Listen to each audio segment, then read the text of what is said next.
ಆತ್ಮೀಯ ವೀಕ್ಷಕರೇ ನಮಸ್ಕಾರ. ಕರ್ನಾಟಕ ರಾಜ್ಯ ಮಾನಸಿಕ ಆರೋಗ್ಯ ಪ್ರಾಧಿಕಾರ ಪ್ರಸ್ತುತಪಡಿಸುವ ಮನೋಚಿಂತನ ಮಾಲಿಕೆಯ ಇಂದಿನ ಸಂಚಿಕೆಗೆ ನಾನು ಡಾಕ್ಟರ್ ಚೈತ್ರ ತಮ್ಮೆಲ್ಲರಿಗೂ ಆತ್ಮೀಯವಾದ ಸ್ವಾಗತವನ್ನು ಕೋರ್ತಾ ಇದ್ದೇನೆ.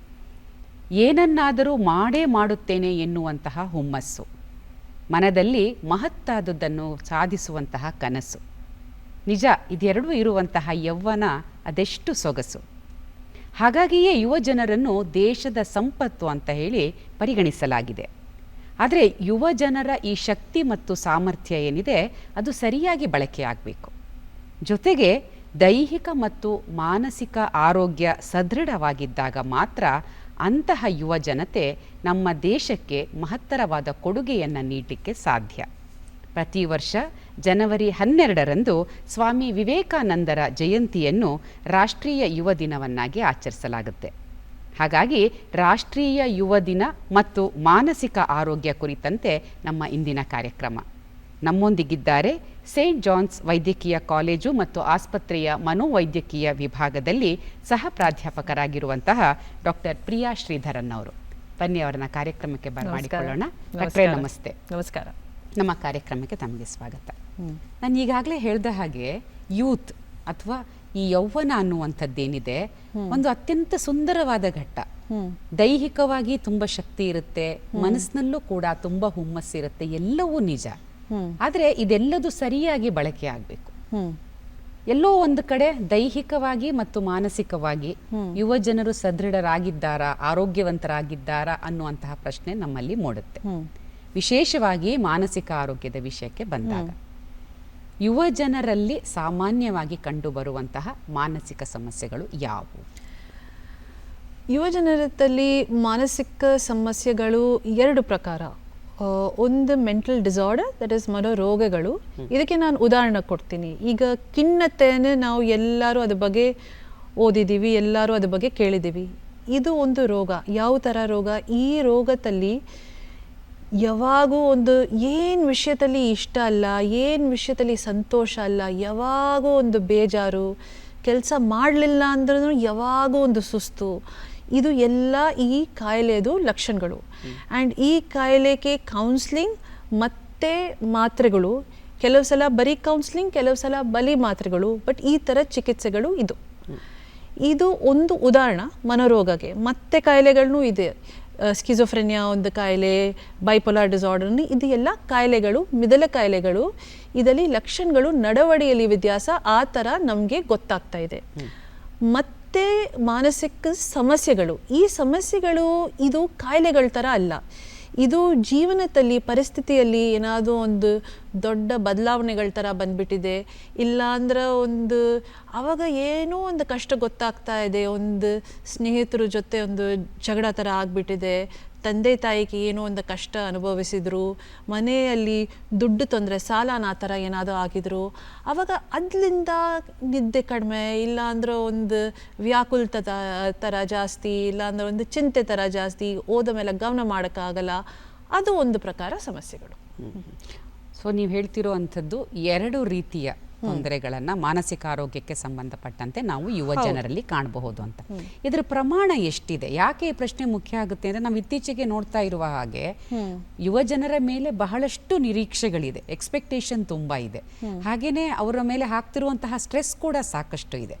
ಹಾಗಾಗಿ ಈ ಒಂದು ಪರ್ಸೆಂಟೇಜ್ ಅನ್ನ ತೆಗೆದುಕೊಂಡ್ರೆ ಶೇಕಡಾವಾರು ಪ್ರಮಾಣ ಎಷ್ಟರ ಮಟ್ಟಿಗಿದೆ?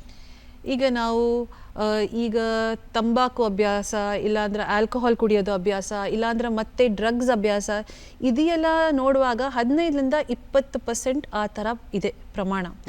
ಈಗ ನಾವು ಖಿನ್ನತೆ, ಆತಂಕ ಒಂದು ಕಾಯಿಲೆ, ಆಂಗ್ಸೈಟಿ ಡಿಸಾರ್ಡರ್, ವ್ಯಾಕುಲತೆ ಆ ಥರ ನೋಡುವಾಗ ಒಂದು ಅಂದಾಜಲ್ಲಿ 3-5% ಆ ಥರ. ನಾವು ಗಂಭೀರ ಮನೋರೋಗ, that is schizophrenia, bipolar disorder, OCD ಆ ಥರ ನೋಡುವಾಗ ಒಂದು 1-2%. ಬಟ್ ನಾವು ಸಮಸ್ಯೆಗಳನ್ನು ನೋಡುವಾಗ, ದಟ್ ಈಸ್ ಮತ್ತೆ ಕೆಲವು ಸಲ ಕಾಯಿಲೆ ಅಲ್ಲ, ರೋಗ ಅಲ್ಲ, ಬಟ್ ಮನಸ್ಸಲ್ಲಿ ತುಂಬ ಒಂದು ಆಲೋಚನೆ ಇದೆ, ಅದು ತಡೆಯೋಕ್ಕಾಗಲ್ಲ, ಚಿಂತೆ ಥರ, ಅವಾಗ ನೋಡುವಾಗ 20-20%, 20-25% ತನಕನೂ ಆಗೋಕ್ಕೆ ಸಾಧ್ಯತೆ ಇದೆ. ಈಗ ಯುವ ಜನರಲ್ಲಿ ಈ ಮನೋರೋಗಗಳು ಅಥವಾ ಮಾನಸಿಕ ಸಮಸ್ಯೆಗಳು ಏನಿದೆ ಅದು ಹೆಚ್ಚುತ್ತಾನೆ ಇದೆ ಅನ್ನುವಂಥದ್ದನ್ನು ನಾವು ಪತ್ರಿಕೆಗಳಲ್ಲಿ ಓದ್ತಾ ಬಂದಿದ್ದೀವಿ. ಹೆಚ್ಚುತ್ತಾ ಇರುವಂಥದ್ದು ನಿಜನಾ ಒಂದು, ಎರಡನೇದು ಹೆಚ್ಚುತ್ತಾ ಇದೆ ಅಂತಾದಲ್ಲಿ ಕಾರಣಗಳು ಏನೇ? ಹೆಚ್ಚುತ್ತಾ ಇದೆ. ಈಗ ಕಾರಣಗಳು ನಾವು ನೋಡುವಾಗ 3 ಪ್ರಕಾರ ಕಾರಣಗಳು. ಒಂದು ಜೈವಿಕ, ಎರಡನೇ ಮಾನಸಿಕ, ಮೂರನೇ ಸಮಾಜವಾಗಿ.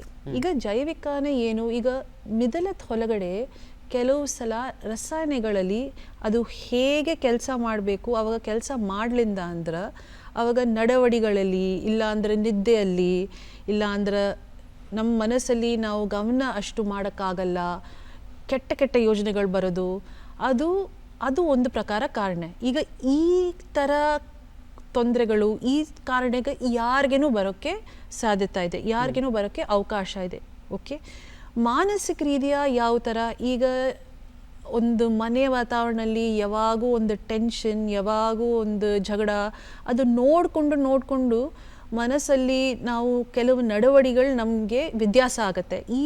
ಆಮೇಲೆ ಈ ನಡವಳಿಗಳಿಂದ ನಮಗೆ ಕಾಯಿಲೆಗಳು ಬರೋಕ್ಕೆ ಅವಕಾಶ ಇದೆ, ತೊಂದರೆಗಳು ಬರೋಕ್ಕೆ ಅವಕಾಶ ಇದೆ. ಮತ್ತು ಸಾಮಾಜಿಕ ರೀತಿಯ, ಈಗ ಕೋವಿಡ್ ಟೈಮಲ್ಲಿ ಎಲ್ಲರೂ ಮನೆ ಒಳಗಡೆ ಒಬ್ಬನೇ ಇದ್ದರು, ಅಷ್ಟು ಹೊರಗಡೆ ಹೋಗೋಕ್ಕಾಗಲ್ಲ, ಅಷ್ಟು ಹೊರಗಡೆ ಎಲ್ಲರ ಜೊತೆ ಸೇರ್ಸೋಕ್ಕಾಗಲ್ಲ.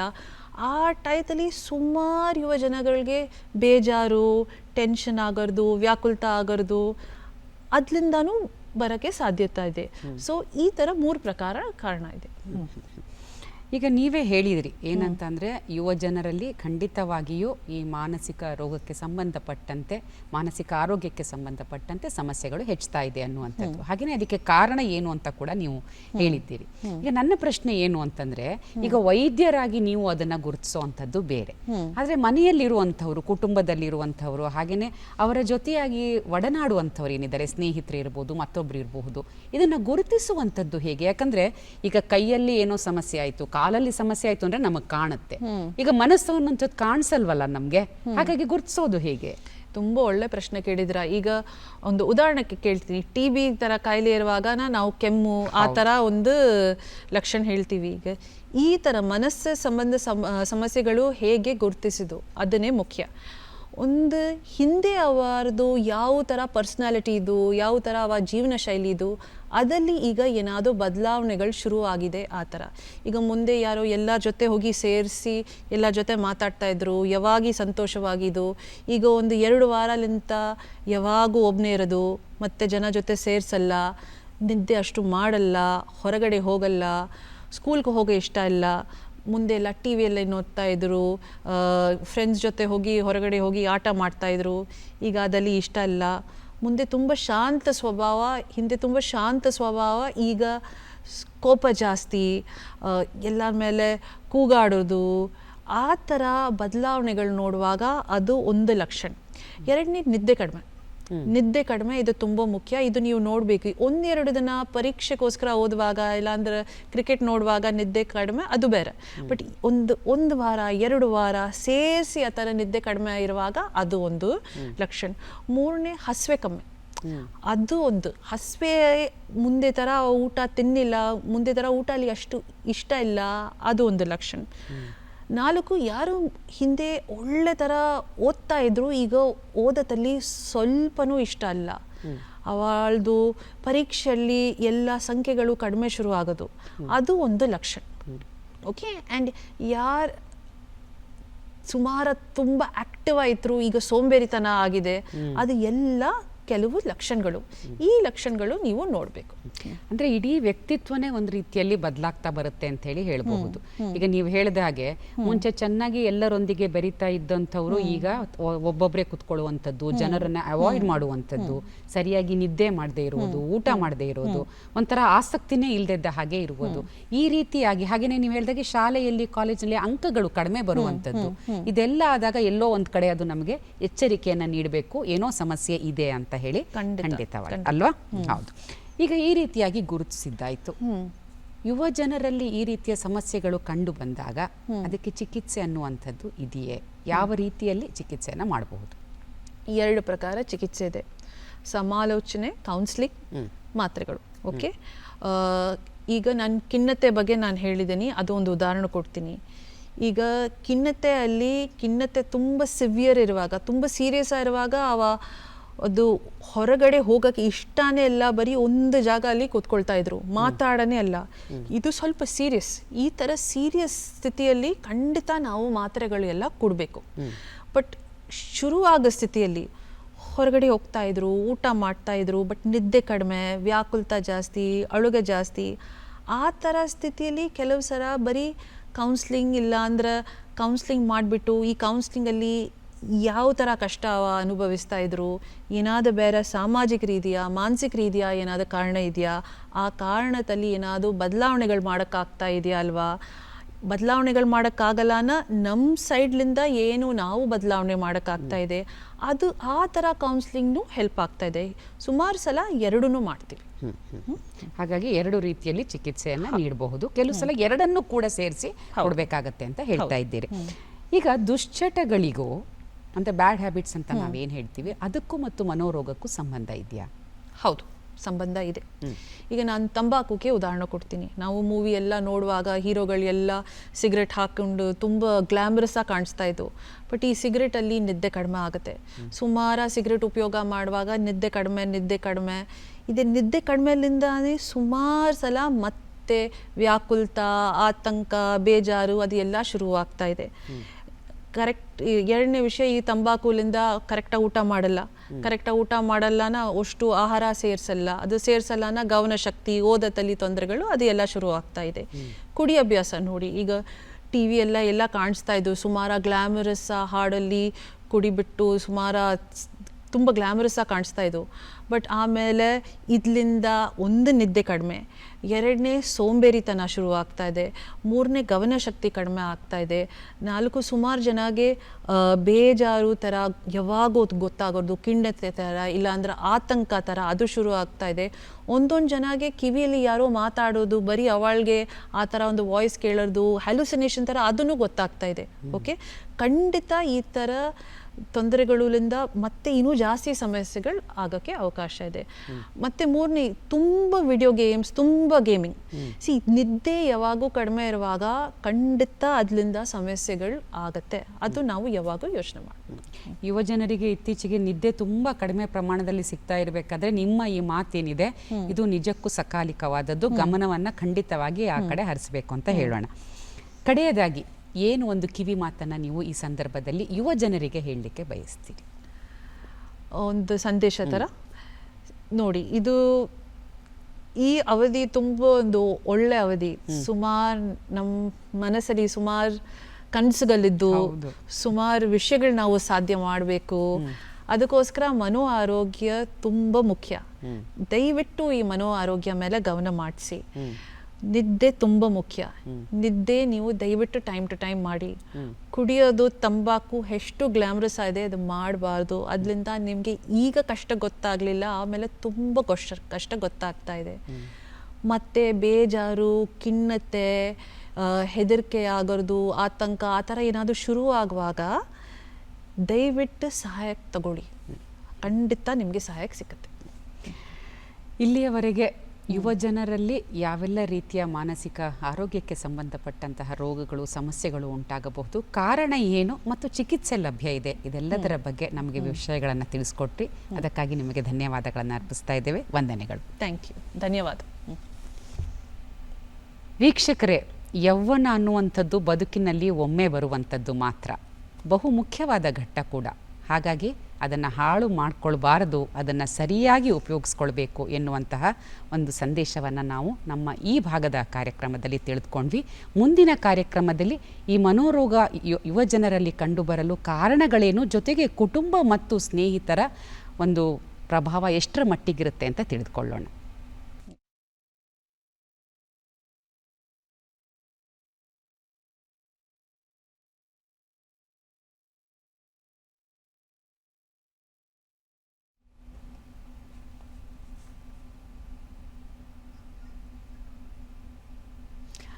ಆತ್ಮೀಯ ವೀಕ್ಷಕರೇ, ಮನೋಚಿಂತನ ಮಾಲಿಕೆಯ ಇಂದಿನ ಕಾರ್ಯಕ್ರಮದ 2ನೇ ಭಾಗವನ್ನು ನೀವು ವೀಕ್ಷಿಸ್ತಾ ಇದ್ದೀರಿ. ಯುವ ಜನರಲ್ಲಿ ಅನೇಕ ರೀತಿಯ ಮಾನಸಿಕ ಸಮಸ್ಯೆಗಳು ಮತ್ತು ರೋಗಗಳು ಇವೆ ಮತ್ತು ಹೆಚ್ಚುತ್ತಾ ಇವೆ ಅನ್ನೋದನ್ನು ನಾವು ಈಗಾಗಲೇ ತಿಳಿದುಕೊಂಡಿದ್ದೇವೆ. ಇದನ್ನು ತಡೆಗಟ್ಟಲಿಕ್ಕೆ ಸಾಧ್ಯವೇ? ಹಾಗೆಯೇ ಕುಟುಂಬ ಮತ್ತು ಪರಿಸರದ ಪಾತ್ರ ಎಷ್ಟರ ಮಟ್ಟಿನದ್ದು? ಈ ಕುರಿತಾಗಿ ಚರ್ಚೆಯನ್ನು ನಡೆಸೋಣ. ನಮ್ಮೊಂದಿಗಿದ್ದಾರೆ ಡಾಕ್ಟರ್ ಪ್ರಸಾದ್ HD ಅವರು. ಇವರು ಬೆಂಗಳೂರಿನ ವೈದ್ಯಕೀಯ ಮಹಾವಿದ್ಯಾಲಯ ಮತ್ತು ಸಂಶೋಧನಾ ಸಂಸ್ಥೆ ಹಾಗೂ ವಿಕ್ಟೋರಿಯಾ ಆಸ್ಪತ್ರೆಯ ಮನೋವೈದ್ಯಕೀಯ ವಿಭಾಗದಲ್ಲಿ ಸೈಕಾಲಜಿಸ್ಟ್ ಆಗಿ ಕಾರ್ಯವನ್ನು ನಿರ್ವಹಿಸ್ತಾ ಇದ್ದಾರೆ. ಬನ್ನಿ ಅವರನ್ನ ಕಾರ್ಯಕ್ರಮಕ್ಕೆ ಬರಮಾಡಿಕೊಳ್ಳೋಣ. ಸರ್ ನಮಸ್ತೆ. ನಮಸ್ತೆ. ನಮ್ಮ ಕಾರ್ಯಕ್ರಮಕ್ಕೆ ಸ್ವಾಗತ. ಮೊದಲನೆಯದಾಗಿ ಯುವ ಜನರು ಈಗ ಎದುರಿಸ್ತಾ ಇರುವಂತಹ ಎಲ್ಲ ರೀತಿಯ ಮಾನಸಿಕ ಸಮಸ್ಯೆಗಳಿಗೂ ಮತ್ತು ನಮ್ಮ ಸಾಮಾಜಿಕ ಪರಿಸರ ಏನಿದೆ ಇದಕ್ಕೂ ಸಂಬಂಧ ಇದೆಯಾ? ಖಂಡಿತ ಇದೆ ಮೇಡಮ್. ನಾನು ಇದನ್ನು ಮುಂದೆ ಹೋಗೋಕ್ಕಿಂತ ಒಂದು ಲೈವ್ ಎಕ್ಸಾಂಪಲ್ ಕೊಟ್ಟು ಮಾತಾಡೋಣ ಅಂತ. ನಮ್ಮಲ್ಲಿ ಒಂದು ಪೇಷಂಟ್ ಅಡ್ಮಿಟ್ ಆಗಿತ್ತು.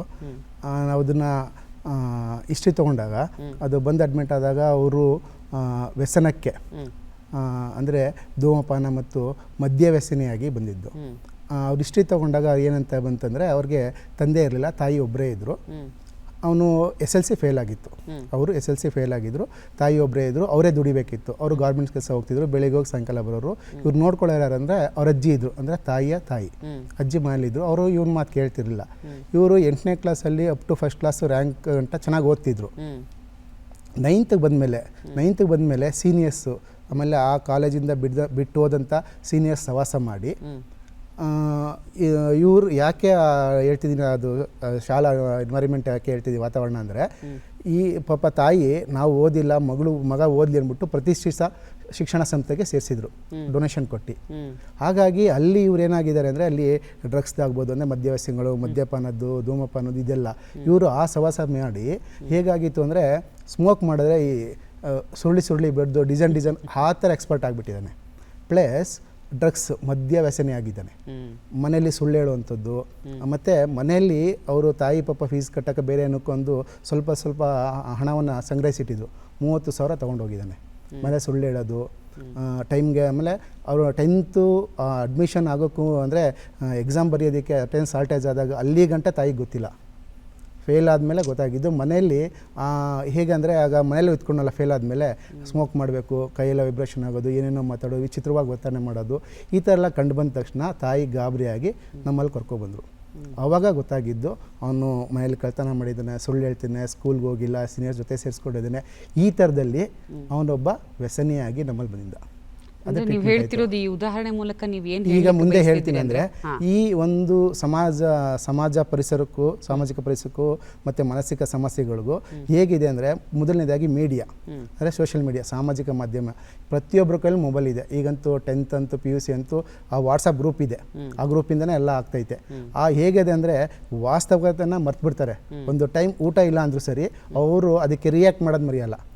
ಅಲ್ಲಿ ಬರುವಂಥ ತಪ್ಪು ಮಾಹಿತಿಯನ್ನು ಅವರು ಸರಿಯಾದ ತಪ್ಪ ತಿಳ್ಕೊಳ್ಳಲ್ಲ, ಅದಕ್ಕೆ ರಿಯಾಕ್ಟ್ ಮಾಡಿ ಒಂದು ಫೈನ್ ಡೇ, ಒಂದು ಕೊನೆಯ ಹಂತಕ್ಕೆ ಏನಾಗ್ತಾರೆ ಅಂದರೆ ಅದರಿಂದ ನೋವನ್ನು ಅನುಭವಿಸ್ತಾರೆ. ತಮ್ಮ ಮಾಹಿತಿಯನ್ನು ಹಂಚ್ಕೋತಾರೆ, ಫ್ರೆಂಡ್ಸು ಆ ಥರ ಆಗಿ. ಈ ಬುಕ್ಕು ಅಂದರೆ ನಾವೆಲ್ಲ ಟೆಕ್ಸ್ಟ್ ಬುಕ್ ಪುಸ್ತಕಗಳನ್ನ ಓದಿ ಬಂದಿರೋ ಆ ಪುಸ್ತಕಗಳನ್ನೇ ಮರ್ತ್ಬಿಟ್ಟಿದ್ದಾರೆ. ಈಗ ಪ್ರತಿಯೊಂದು ಆನ್ಸರ್ ಏನು ಪ್ರಾಜೆಕ್ಟ್ ಕೊಟ್ಟರು ಆನ್ಸರ್ ನೋಡಬೇಕಾದ್ರೂ ನೆಟ್ ನೋಡ್ತಾರೆ, ಅದರೆಲ್ಲ ಬರೀತಾರೆ.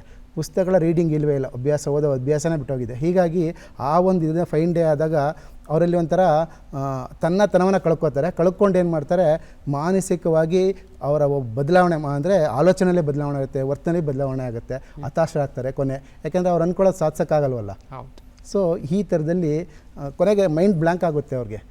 ಪ್ರತಿಯೊಂದಕ್ಕೂ ಒಂದು ಮ್ಯಾಥಮೆಟಿಕ್ಸು 2 × 2 2+2 ಅದಕ್ಕೂ ಅಡಿಕ್ಷನ್. ಆ ಥರ ಈ ಒಂದು ಸಮಾಜದ ಇದಾಗಿದೆ.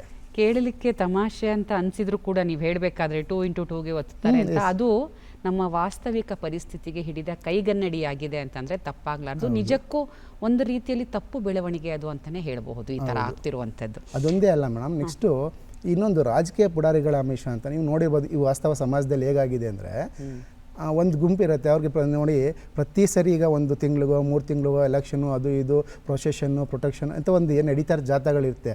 ಅದಕ್ಕೆ ಒಂದು ಗುಂಪು ಮಾಡ್ಕೊಂಡಿದ್ದಾರೆ. ಅವ್ರಿಗೆ ಕುಡಿಯೋದು, ಅವ್ರಿಗೇನೋ ಎಲ್ಲ ರೀತಿ ಸರ್ವಿಸ್ ಮಾಡಿ ಈ ಯುವ ಜನತೆಯನ್ನು ಆಕರ್ಷಿಸೋದು. ಅವ್ರಿಗೆ ನಮ್ಮ ಯುವ ಜನತೆ ಏನಾಗ್ಬಿಟ್ಟಿದೆ ಅಂದರೆ, ಯಾವುದೇ ಒಂದು ಕಷ್ಟಪಡ್ದೇ ಖುಷಿ ಬೇಕು. ಈ ಓದೋವಂಥ ಹುಡುಗರುಗಳಿಗೆ ಅಂದರೆ ಯುವ ಜನತೆಗೆ ಅವ್ರೇನು ಮಾಡ್ತಾರೆ, ಈ ಥರ ನಿಮಗೆ ಇಷ್ಟು ಅಮೌಂಟ್ ಕೊಡ್ತೀವಿ, ಇಲ್ಲಿ ಬನ್ನಿ ಊಟ ತಿಂಡಿ ಎಲ್ಲ ಕೊಡ್ತೀವಿ, ಇಲ್ಲಿ ಪ್ರೊಸೆಷನ್ ಮಾಡಿ, ಸ್ಟ್ರೈಕ್ ಮಾಡಿ, ಅಥವಾ ಬೇರೆ ಏನಾದ್ರು ಒಂದು ಈ ಥರ ಆಮಿಷಗಳಾಗಿ ಅಲ್ಲಿ ಅವರ ಒಂದು ಸಮಾಜದ ಅಂದರೆ ಇದು ಪರಿಸರ ಹಾಳಾಗ್ತದೆ. ಎರಡನೇದೇನಪ್ಪ ಅಂದರೆ ಈಗಿನ ಯುವ ಜನತೆ ಮೋಜು ಮಸ್ತಿ ಅಂದರೆ ಪಾರ್ಟಿಗಳಿಗೆ ಹೋಗೋದು ಮಾಡೋದು, ಪ್ರತಿಯೊಂದು ಈಗ ಬರ್ತಡೇ ಅಂದರೆ ಸಾಕು ಪಾರ್ಟಿ. ಪ್ರವಾಸಗಳಂದರೆ ಯಾವುದು ತುಂಬ ಅಪಾಯದ ಇದು ಅಂತ ಹೋಗುವಂಥ ಕುತೂಹಲ, ಏನಾಗುತ್ತೆ ನೋಡೋಣ, ಏನಾಗುತ್ತೆ ಮಾಡೋಣ ಅಂತ ಕುತೂಹಲ ಇರುತ್ತೆ. ಮತ್ತು ಪ್ರೀತಿ ಪ್ರೇಮ ಅದಕ್ಕೆ ಅದೇ ಆಗ್ತಾರೆ. ಫೇಲ್ಯೂರ್ ಆಯ್ತು ಅಂದರೆ ಪ್ರಾಬ್ಲಮ್ ಆಗುತ್ತೆ. ಮತ್ತು ವ್ಯಸನಗಳಿಗೆ ಏನೂ ಆಗಲ್ಲ, ಏನೂ ಆಗಲ್ಲ, ಸ್ವಲ್ಪ ಕುಡಿಯೋ ಪಾರ್ಟಿ ಇದೆ, ಈ ಥರದಲ್ಲಿ ಸಣ್ಣ ಪುಟ್ಟ ಆಗೋದು ಜಾಸ್ತಿ ಆಗುತ್ತೆ. ಇದರಿಂದ ಅವರು ಸುಳ್ಳು ಹೇಳೋದು, ಮತ್ತು ಮನೆಯಲ್ಲಿ ಹೇಳಿದ್ನಲ್ಲ ಆವಾಗಲೇ ಕಳ್ತನ ಮಾಡುವಂಥದ್ದು. ಕೊನೆ ಮಟ್ಟಕ್ಕೆ ಏನಾಗುತ್ತೆ, ಬರೀ ಒಂದು ಸ್ಮಾಲ್ ಅಮೌಂಟು 100, 200, 10, 20 ರೂಪಾಯಿಗೆ ಅಥವಾ ಬರೀ ಊಟದ ವಿಷಯಕ್ಕೆ ಕೊಲೆಗಳಾಗ್ತಿದೆ. ಈಗ ನಾವು ವಿದ್ಯಮಾನ ನೋಡ್ತಿದ್ದೀರಿ. ಆ ಥರ ಏನೂ ಆಗಲ್ಲ, ಹೊಡೆದಾಕೋವ್ರನ್ನ, ಈ ಥರ ಪರಿಸ್ಥಿತಿಯಾಗಿ ಆ ಕೊಲೆ ಮಾಡೋ ಹಂತಕ್ಕೂ ಹೊರಟಾಗ್ತಿದ್ದಾರೆ.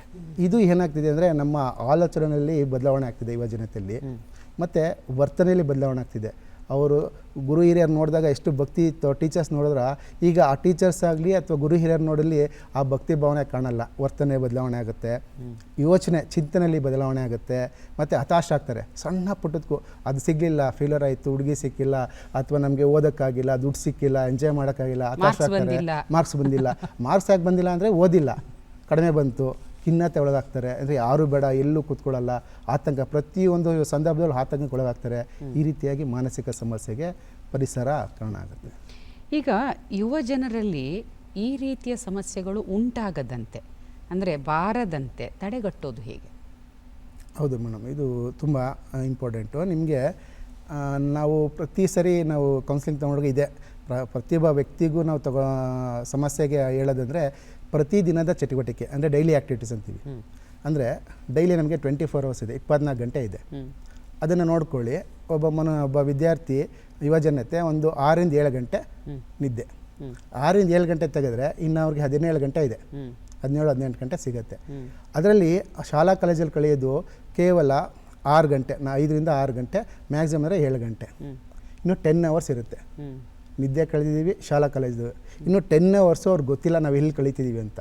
ಸೊ ಹಾಗಾಗಿ ನಾವು ಡೈಲಿ ಆ್ಯಕ್ಟಿವಿಟೀಸನ್ನು ನಾವು ರೂಢಿಸ್ಕೋಬೇಕಂದ್ರೆ ಬೆಳಗ್ಗೆ ಎದ್ದ ತಕ್ಷಣ ಸ್ವಲ್ಪ ಎದ್ದು ಫ್ರೆಶ್ ಅಪ್ ಆಗಿ ಸಾಮಾನ್ಯ ವ್ಯಾಯಾಮ ಅಂತ ಹೇಳ್ತೀವಿ, ಸಿಂಪಲ್ ಎಕ್ಸಸೈಸ್ ಮಾಡಿ, ಆಮೇಲೆ ಚಟುವಟಿಕೆ ಮುಗಿಸಿ ಸ್ವಲ್ಪ ಓದೋ ಕಡೆ ಗಮನ ಕೊಟ್ಟು, ಆಮೇಲೆ ಸ್ನಾನ ಮಾಡಿ ಅವ್ರು ಪ್ರಾರ್ಥನೆ ಮಾಡಿ ತಿಂಡಿ ತಿಂದು ಶಾಲೆಗೆ ಹೋಗೋದು, ಶಾಲಾ ಕಾಲೇಜ್ಗೆ ಹೋಗುವಂಥದ್ದು.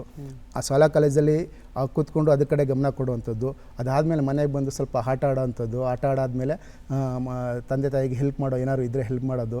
ಸಾಯಂಕಾಲ ಕೂತ್ಕೊಂಡು ಓದುವಂಥದ್ದು. ಆಮೇಲೆ ಊಟ ಮಾಡೋದು, ಮಲಗುವಂಥದ್ದು. ಈ ಥರ ಒಂದು ರೂಢಿಸ್ಕೋಬೇಕು ಆ್ಯಕ್ಟಿವಿಟೀಸ. ಮತ್ತು ಸಮಯ ಪಾಲನೆ ಮಾಡಬೇಕು. ಅಂದರೆ ಹೇಳಿದ್ನಲ್ಲ 24 ಅವರ್ಸು, ಅದನ್ನು ಪಾಲನೆ ಮಾಡಬೇಕು. ಮತ್ತು ಆ ಸಮಯಕ್ಕೆ ಏನೇನು ಮಾಡಬೇಕು ಅಂತ ನಾವು ಕಾರ್ಯಸ್ವರೂಪನ ಬರ್ಕೋಬೇಕು. ಈ ಗಂಟೆಗೆ ಈ ಥರ ಸ್ವಲ್ಪ ಹೆಚ್ಚು ಕಮ್ಮಿ ಆದರೂ ಪರವಾಗಿಲ್ಲ. ಆ ನಂತರ ಅದನ್ನು ಅಳವಡಿಸ್ಕೋಬೇಕು. ಮಾಡೋದು ಸುಮ್ಮನೆ ಬರೆದ್ಬಿಟ್ಟು ಟೈಮ್ ಟೇಬಲ್ ಹಾಕಿರ್ತಾರೆ ನೋಡಿದ್ದೀರಿ, ಓದೋ ಹುಡುಗರು 10th ಅಲ್ಲಿ PUC ಅಲ್ಲಿ ಅವರ ಓದೋ ಸ್ಟಡಿ ರೂಮಲ್ಲಿ ಒಂದು ಬೋರ್ಡ್ ಇರುತ್ತೆ, ಕ್ಲಾಸಲ್ಲಿ ಇರುತ್ತೆ, ಅವರ ಒಂದು ಡೆಸ್ಕಲ್ಲಿ ಮಾಡ್ತಿರೋದೇ ಬೇರೆ. ಸೊ ಅದನ್ನು ನಾವು ಅಳವಡಿಸ್ಕೊಳ್ಳೋದು ಮತ್ತು ಕಾರ್ಯರೂಪಕ್ಕೆ ತರಬೇಕು. ಜೊತೆಗೆ ಬರೀ ಓದು ಅಂದ್ರೆ ಆಗಲ್ಲ. ಓದೋ ಜೊತೆಗೆ ಎಕ್ಸ್ಟ್ರಾ ಅದು ಪಠ್ಯೇತರ ಚಟುವಟಿಕೆ, ಅಂದರೆ ಕಲೆ, ಅಂದರೆ ನಾಟಕ ಆಡೋವಂಥದ್ದು, ಭಾಷಣ ಮಾಡುವಂಥದ್ದು, ಈ ಥರ ಕಲೆಯಲ್ಲಿ, ಮತ್ತು ಸಂಗೀತ, ಸಾಹಿತ್ಯ, ಬರೆಯುವಂಥದ್ದು, ಸಂಗೀತ ಕಲಿಯುವಂಥದ್ದು, ಆಡೋವಂಥದ್ದು, ಚಿತ್ರಕಲೆ ಬರೆಯುವಂಥದ್ದು, ಮತ್ತು ಕ್ರೀಡೆಗಳು. ಈ ಪ್ರತಿಯೊಬ್ಬ ವಿದ್ಯಾರ್ಥಿ ಯುವ ಜನತೆ ಒಂದು ಕ್ರೀಡೆಯಲ್ಲಿ ಇರಬೇಕು. ಎನಿ ಕ್ರೀಡೆ, ವಾಲಿಬಾಲ್, ಕ್ರಿಕೆಟು, ಕಬಡ್ಡಿ, ಯಾವುದೇ ಖೋಖೋ, ಏನೇ ಒಂದು ಕ್ರೀಡೆ ಇತ್ತಂದರೆ ಅವರ ಕಾನ್ಸಂಟ್ರೇಷನ್ ಇಂಪ್ರೂವ್ ಆಗುತ್ತೆ, ಏಕಾಗ್ರತೆ ಇರಬೇಕು. ಮತ್ತು ನೀವು ನೋಡಿ ಶಾಲಾ ಕಾಲೇಜು ದಿನಗಳಲ್ಲಿ ಈಗ ಕ್ಲಬ್ ಅಂತ ಮಾಡಿ, ಒಂದು ತಂಡ ಅಂತ ಮಾಡಿ, ಆ ತಂಡ ಅದು ಸೈನ್ಸು, ಸೋಷಿಯಲ್ ಈ ಥರ ಮಾಡಿ ಅಲ್ಲಿ ಒಂದು ಪ್ರಾಜೆಕ್ಟ್ ವರ್ಕ್ ಅಂತ ಕೊಡ್ತಾರೆ, ಅಂದರೆ ಸಂಶೋಧನೆ. ಅವಾಗಿಂದನೇ ಅವರು ಆ ಕಡೆಗೆ ವಾಲ್ತು ಅಂದರೆ ಸಂಶೋಧನೆ ಕಡೆಗೆ ಸ್ವಲ್ಪ ಅವರು ಬೇರೆ ಸಮಸ್ಯೆಗೆ ಅವ್ರು ಗಮನ ಕೊಡಲ್ಲ. ಸೊ ಈ ಥರ ಪಠ್ಯೇತರ ಚಟುವಟಿಕೆಗಳಿರಬೇಕು. ಮತ್ತು ಸಮಾಜ ಸೇವೆಯಲ್ಲಿ ಸೋಷಿಯಲ್ ಸರ್ವಿಸ್ ಅಂತೀವಲ್ಲ, ಈಗ ಹೇಗೆ ಮೊದಲನೇದು ಸೋಷಿಯಲ್ ಸರ್ವಿಸ್ ಅಂದರೆ ಅವ್ರ ಸುತ್ತಮುತ್ತ ಚಿಕ್ಕ ಮಕ್ಕಳಿರ್ತಾರೆ. ಈಗ ಇವರು 10th ಇರ್ತಾರೆ, PUC ಇರ್ತಾರೆ, ಡಿಗ್ರಿ ಇರ್ತಾರೆ, ಚಿಕ್ಕ ಮಕ್ಕಳಿರ್ತಾರೆ, 1ನೇ ಕ್ಲಾಸಿನ, ಅವರೆಲ್ಲ ಕರ್ಸ್ಕೋಬೇಕು. ಒಂದು ಸಾಯಂಕಾಲ ಟೈಮ್ 1.5 hour ಇವ್ರಿಗೇನು ಗೊತ್ತಿದೆ ಅದನ್ನು ಹೇಳಬೇಕು, ಮಾತಾಡಿಸ್ಬೇಕು, ಈ ಥರ. ಅದು ಒಂದು. ಎರಡನೇದು ರಾಷ್ಟ್ರೀಯ ದಿನಗಳಿದೆ. ಈಗ ಸ್ವತಂತ್ರ ದಿನಾಚರಣೆ, ಗಾಂಧಿ ಜಯಂತಿ, ಈ ಥರ ಸ್ವತಂತ್ರ ದಿನಾಚರಣೆ ಈ ಥರ ಇರ್ತದಲ್ಲ ರಾಷ್ಟ್ರೀಯ ದಿನ, ಅವಾಗ ಶ್ರಮದಾನ ಮಾಡುವಂಥದ್ದು, ವೃದ್ಧಾಶ್ರಮಗಳು ಅಂತ ಹೋಗುವಂಥದ್ದು, ಮತ್ತು ಹೆಲ್ತ್ ಕ್ಯಾಂಪ್ಗಳಲ್ಲಿ ಅಟೆಂಡ್ ಆಗುವಂಥ ಈ ಥರ ಸೋಷಿಯಲ್ ಸರ್ವಿಸ್ ಮಾಡಿದ್ರೆ ಮೈಂಡು ಆ ಕಡೆ ಡೈವರ್ಟ್ ಆಗುತ್ತೆ, ಒಳ್ಳೆಯದ್ರ ಕಡೆ ಡೈವರ್ಟ್ ಆಗುತ್ತೆ. ಅದೇ ರೀತಿ ಮತ್ತು ವರ್ತನೆಯಲ್ಲಿ ಬದಲಾವಣೆ ಆಗಬೇಕು. ಏನು ವರ್ತನೆಯಲ್ಲಿ? ಖುಷಿ ಕ್ಷಣವನ್ನು ಆನಂದಿಸಬೇಕು, ಆದರೆ ಅತಿಯಾಗಬಾರ್ದು. ಮತ್ತು ನಮ್ಮ ಒಂದು ದುಃಖ, ಆ ದುಃಖದ ಬಗ್ಗೆ ನಮ್ಗೆ ಗೊತ್ತಾಗಬೇಕು, ಏನು ದುಃಖ ಪಡ್ತಿದ್ದೀವಿ, ಯಾವ ವಿಷಯಕ್ಕೆ, ಅದು ಒಳ್ಳೇದಾ ಕೆಟ್ಟದ್ದಾ ಅದ್ರ ಬಗ್ಗೆ ಮಾತಾಡಬೇಕು. ಭಯ ಆಗುತ್ತೆ, ಪ್ರತಿಯೊಬ್ಬರು ಭಯ ಪಡ್ತಾರೆ, ಸಣ್ಣ ಪುಟ್ಟದ ಭಯ ಪಡ್ಬೋದು, ಭಯದ ವಿಷಯವನ್ನು ಅರ್ಥ ಮಾಡ್ಕೋಬೇಕು, ಯಾಕೆ ನಮ್ಗೆ ಭಯ ಆಗುತ್ತೆ ಅಂತ. ಪ್ಲಸ್ ನಾವೇನೇ ಒಂದು ಭಯ ಪಡ್ಬೇಕಾದ್ರೂ ಅದನ್ನು ಗ್ರಹಿಸಬೇಕು. ಪ್ಲಸ್ ಕೋಪ ಮಾಡ್ಕೋಬಾರ್ದು, ಪ್ರತಿ ಸಣ್ಣ ಪುಟ್ಟಕ್ಕೂ ಮಿತಿಯಾಗಿರ್ಬೇಕು, ಅತಿ ಮಿತಿಯಲ್ಲಿರಬೇಕು. ಅವು ಒಳ್ಳೆ ಹವ್ಯಾಸ ಇರಬೇಕು. ಮತ್ತು ಪ್ರತಿಯೊಂದು ಈಗ ಹೇಳಿದ್ರೆ ನೀವು ಮಾರ್ಕ್ಸ್ ಕಡಿಮೆ ಬಂತು ಅಂತ ಹುಡುಗಿ ಸಿಕ್ಕಿಲ್ಲ ಅಂತನೋ ಏನೋ ನಿರಾಸೆಗೊಳ್ಬಾರ್ದು, ಅತಿ ಆಸೆ ಪಡಬಾರ್ದು. ಇವೆಲ್ಲ ನಮಗೆ ನಮ್ಮ ಇತಿಮಿತಿ ಅರ್ತಿದ್ರೆ ಆವಾಗ ನಾವು ಮಾನಸಿಕ ಸಮಸ್ಯೆ ಬರದಂತೆ ತಡೆಗಟ್ಟಬಹುದು. ಈಗ ಇದೆಲ್ಲದರ ನಿಟ್ಟಿನ ನೋಡ್ತಾ ಇರ್ಬೇಕಾದ್ರೆ ಸಮಸ್ಯೆಗಳ ಜೊತೆಗೆ ಆಪ್ತ ಸಲಹೆ ಅನ್ನುವಂಥದ್ದು ತುಂಬ ನಾವು ಚರ್ಚಿಸ್ತೀವಿ ಎಲ್ಲ ವಿಷಯಗಳ ಬಗ್ಗೆ. ಆಪ್ತ ಸಲಹೆಯಿಂದ ಯುವ ಜನರಿಗೆ ಯಾವೆಲ್ಲ ರೀತಿಯ ಪ್ರಯೋಜನಗಳಾಗುತ್ತೆ, ಅದರಿಂದ ಈ ಮಾನಸಿಕ ಆರೋಗ್ಯಕ್ಕೆ ಯಾವ ರೀತಿ ಸಹಾಯ? ಖಂಡಿತ ಮೇಡಮ್. ನೀವು ಅಂದರೆ ಈಗ ಮುಂದೆ ಒಂದು ಗುರಿ ಇರಬೇಕು, ಹಿಂದೆ ಒಬ್ಬರು ಗುರು ಇರಬೇಕು. ಹೌದು. ಏನೇ ಒಂದು ಸಾಧನೆ ಮಾಡಬೇಕಾದ್ರೆ. ಮತ್ತು ಸಹವಾಸದಿಂದ ಸನ್ಯಾಸಿ ಕೆಟ್ಟ ಅಂತಂದರೆ ಸಹವಾಸ ನಾವು ಯಾವ ಜೊತೆ ಮಾಡ್ತೀವಿ, ಹೇಗಿರ್ತೀವಿ ಅನ್ನೋದ್ರ ಬಗ್ಗೆ ಮುಖ್ಯ. ಶಾಲಾ ಕಾಲೇಜಲ್ಲಿ ಸ್ನೇಹಿತರ ಜೊತೆ ಆಗ್ಬೋದು, ಇದೆಲ್ಲ ಇರ್ತದೆ. ಸ್ನೇಹಿತರ ಒಂದು ಕೊಡುಗೆ ಇರುತ್ತೆ, ಕುಟುಂಬದಲ್ಲಿ ತಂದೆ ತಾಯಿಗಳ ಕೊಡುಗೆ ಇರುತ್ತೆ, ಅಣ್ಣ ತಮ್ಮದಿರ ಕೊಡುಗೆ ಇರುತ್ತೆ. ಇದೆಲ್ಲ ಕೊಡುಗೆ ಇದ್ದು ಕೊನೆಗೆ ಆಪ್ತ ಸಲಹೆ ಏನಂತಂದರೆ ಅವರ ಒಂದು ಭಾವನೆಯನ್ನು ಮತ್ತು ಅವರ ಆಲೋಚನೆ ಅರ್ಥ ಮಾಡ್ಕೋಬೋದು. ಹೇಗಂತಂದರೆ ಒಂದು ಸಮಸ್ಯೆಯನ್ನು ನಮ್ಮ ಯಾರು ಆಪ್ತ ಸಮಾಲೋಚಕರ ಬಳಿ ಮಾತ್ರ ಹೇಳ್ಕೊಳ್ಳೋಕೆ ಸಾಧ್ಯ. ತಂದೆ ತಾಯಿ ಹತ್ರ ಹೇಳ್ಕೊಳಕ್ಕಾಗಲ್ಲ, ಗುರುಗಳ ಹತ್ರ ಹೇಳ್ಕೊಳಕ್ಕಾಗತ್ತ, ಸ್ನೇಹಿತರ ಹತ್ರ ಹೇಳ್ಕೊತಾರೆ, ಅವ್ರಿಗೂ ಅಷ್ಟೇ ಗೊತ್ತಿರುತ್ತೆ, ಏನೂ ಗೊತ್ತಿರಲ್ಲ. ಸೊ ಒಂದು ವಾತಾವರಣ ಸೃಷ್ಟಿಯಾಗುತ್ತೆ ಸಮಾಲೋಚಕರ ಹತ್ರ ಹೇಳ್ಕೊಳ್ಳೋಕ್ಕೆ. ಮತ್ತು ಆ ಸಮಸ್ಯೆಯನ್ನು ಅವ್ರಿಗೆ ತುಂಬ ಸಮಸ್ಯೆ ಇರುತ್ತೆ, ಅದಕ್ಕೆ ಗುರುತಿಸ್ಬೇಕಲ್ಲ. ಈಗ ಒಂದು ಸಮಸ್ಯೆ ಬಗೆಯಿರುತ್ತೆ, ಇನ್ನೊಂದು ಸಮಸ್ಯೆ ಆಟೋಮೆಟಿಕ್ ಬಗೆಯಿರುತ್ತೆ, ಅವ್ರಿಗೆ ಗೊತ್ತಾಗಲ್ಲ. ಒಂದು ಸಮಸ್ಯೆಯನ್ನು ಅರ್ಥ ಮಾಡ್ಕೋಬೋದು, ಅಂದರೆ ಐಡೆಂಟಿಫಿಕೇಷನ್ ಆಫ್ ದಿ ಪ್ರಾಬ್ಲಮ್ ಅಂತ. ಮೂರನೇದಾಗಿ ಆ ಸಮಸ್ಯೆಗೆ ನಾವು based on theory psychological counselling intervention ಅಂತ ಹೇಳ್ತೀವಿ. ಆ ಥರ ಒಂದು ಮನೋವೈಜ್ಞಾನಿಕ ಕಾರ್ಯಯೋಜನೆಯನ್ನು ಅವ್ರಿಗೆ ಕೊಡ್ಬೋದು. ಅದರಿಂದ ಏನಾಗುತ್ತೆ ಅಂದರೆ ನಮ್ಮ ಸ್ಟ್ರೆಸ್ಸು ಮತ್ತು ಆ್ಯಂಗ್ಸೈಟಿ, ಆತಂಕ ಮತ್ತು ಒತ್ತಡವನ್ನು ಕಡಿಮೆ ಮಾಡ್ಕೋತೀವಿ. ಮತ್ತು ಅವ್ರಿಗೆ ಗೊತ್ತಿಲ್ಲ ಸರಿ ಯಾವುದು ತಪ್ಪು ಯಾವುದು ಗೊತ್ತಾಗಲ್ಲ. ಆ ಸಮಯದಲ್ಲಿ ನಾವು ಜೀವನ ಕೌಶಲ್ಯಗಳು ಅಥವಾ ಸಾಮಾಜಿಕ ಕೌಶಲ್ಯಗಳನ್ನು ತರಬೇತಿನ ನೀಡೋದ್ರಿಂದ ಅವ್ರೇನು ಮಾಡ್ತಾರೆ, ಅವರ ಜೀವನದ ಕಷ್ಟಕರ ಜೀವನವನ್ನು ಬದಲಾವಣೆ ಮಾಡ್ಕೊಳ್ಳೋಕೆ ಅನುಕೂಲ ಆಗುತ್ತೆ. ಮತ್ತು ಇಲ್ಲಿ ವಾತಾವರಣ ಮರುಭೇಟಿಗೆ ಅವಕಾಶ ಇರುತ್ತೆ, ವಾತಾವರಣ ತಿಳಿಯಾಗಿರುತ್ತೆ, ಬಂದು ಮಾತಾಡಬೇಕು ಅನುಕೂಲ ಆಗುತ್ತೆ, ಮನ ಬಿಚ್ಚಿ ಮಾತಾಡೋಕ್ಕೆ. ಅಂದರೆ ಅವರ ಇಂಟರ್ಪರ್ಸನಲ್ ರಿಲೇಶನ್ಶಿಪ್ ಇಂಪ್ರೂವ್ ಮಾಡ್ಕೋಬೋದು, ಸಹ ಸಂಬಂಧವನ್ನು. ಕಡೆಯದಾಗಿ ಏನು ಕಿವಿ ಮಾತನ್ನು ಹೇಳಲಿಕ್ಕೆ ಬಯಸ್ತೀರಿ? ಖಂಡಿತ ತುಂಬ ಇಂಪಾರ್ಟೆಂಟು ಕಿವಿ ಮಾತು ಅಂತಂದರೆ. ಆವಾಗಲೇ ಮಾತಾಡ್ದು, ನಾವು ಏನೇ ಒಂದು ಖುಷಿಯನ್ನು ಅನುಭವಿಸ್ಬೇಕು, ಅತಿಯಾಗಿರಬಾರ್ದು. ದುಃಖಕ್ಕೆ ಪರಿಹಾರ ಉಂಟು ಹಂಗನ್ಬಿಟ್ಟು ದುಃಖದಲ್ಲೇ ಇರಬಾರ್ದು. ಮತ್ತು ಚಿಕ್ಕ ಚಿಕ್ಕ ವಿಷಯಕ್ಕೂ ಭಯ ಪಡಬಾರ್ದು, ಅದನ್ನು ಏನು ಅಂತ ಗೊತ್ತಾಗಬೇಕು. ಮತ್ತು ಕೋಪ ಅನಾವಶ್ಯಕ ಆಗಿರಬಾರ್ದು. ಕೋಪ ಮಾಡ್ಕೋಬೇಕು ಅಂದರೆ ಯಾವ ವಿಷಯಕ್ಕೂ ಮಾಡ್ಕೋಬೇಕು, ಅದರ ಬಗ್ಗೆ ತಿಳಿದಿರಬೇಕು, ಅಂದರೆ ಮಾಡ್ಕೊಳ್ಳೇಬಾರ್ದು. ಮತ್ತು ಮುಖ್ಯವಾಗಿ ಬೇರೆಯವ್ರ ಜೊತೆ ಇತರರ ಜೊತೆ ಅರ್ಥಪೂರ್ಣ ಆರೋಗ್ಯಕರ ಸಂಬಂಧವನ್ನು ಹೊಂದಬೇಕು, ನಿರ್ಮಿಸ್ಕೊಳ್ಬೇಕು, ಅದೇ ಉಳಿಸ್ಕೋಬೇಕು. ಮತ್ತು ಯಾವಾಗಲೂ ನಾವು ಸಕಾರಾತ್ಮಕ ಯೋಚನೆ ಮಾಡಬೇಕು. ಮತ್ತು ನಮ್ಮ ಜೀವನ ಬರುವಂಥ ಸವಾಲುಗಳನ್ನ ಎದುರಿಸ್ಬೇಕು. ಮತ್ತು ನಾವು ಅತಿ ಆಸೆ ಪಡಬಾರ್ದು, ಹತಾಶೆ ಮುಕ್ತರಾಗಬೇಕು, ಕೋಪಗೊಳ್ಬಾರ್ದು, ಈ ಥರ ಎಲ್ಲ ಆತಂಕ ಪಡಬಾರ್ದು ಮುಖ್ಯವಾಗಿ. ಆದರೆ ಮಾನಸಿಕ ಆರೋಗ್ಯಕ್ಕೆ ನಾವು ಅರಿಬೋದು. ಹೇಗೆ ಯುವಜನರ ಮಾನಸಿಕ ಆರೋಗ್ಯಕ್ಕೂ ಮತ್ತು ಸಾಮಾಜಿಕ ಪರಿಸರಕ್ಕೂ ಯಾವ ರೀತಿಯಾದಂತಹ ಸಂಬಂಧ ಇದೆ ಮತ್ತು ಹೇಗೆ ನಾವು ಅದನ್ನು ನಿರ್ವಹಿಸಬಹುದು ಅನ್ನೋದರ ಕುರಿತಾಗಿ ಸಾಕಷ್ಟು ವಿವರಗಳನ್ನು ನಮ್ಮೊಂದಿಗೆ ಹಂಚಿಕೊಂಡಿದ್ದಕ್ಕಾಗಿ ನಿಮಗೆ ಧನ್ಯವಾದಗಳನ್ನು ತಿಳಿಸ್ತಾ ಇದ್ದೇವೆ. ವಂದನೆಗಳು. Thank you. ವೀಕ್ಷಕರೇ, ಯುವಶಕ್ತಿ ಅನ್ನುವಂಥದ್ದು ನಮ್ಮ ದೇಶದ ಬಹುದೊಡ್ಡ ಆಸ್ತಿ. ಹಾಗಾಗಿ ಅದನ್ನು ಸರಿಯಾದ ದಿಕ್ಕಿನಲ್ಲಿ ನಡೆಸುವುದು ಮತ್ತು ಬಳಸುವುದು ನಮ್ಮ ಜವಾಬ್ದಾರಿಯಾಗಿರುತ್ತೆ. ಯುವಶಕ್ತಿಯನ್ನು ಸರಿಯಾಗಿ ಬಳಸೋಣ ಮತ್ತು ಬೆಳೆಸೋಣ ಅಂತ ಹೇಳ್ತಾ ಇಂದಿನ ಸಂಚಿಕೆಯನ್ನು ಮುಗಿಸ್ತಾ ಇದ್ದೇವೆ. ಮತ್ತೆ ಭೇಟಿಯಾಗೋಣ. ನಮಸ್ಕಾರ.